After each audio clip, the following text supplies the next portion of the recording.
হাসিনা পলে গেছে গণভবন থেকে।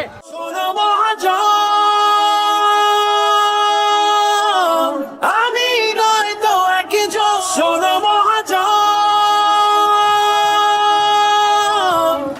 আমরা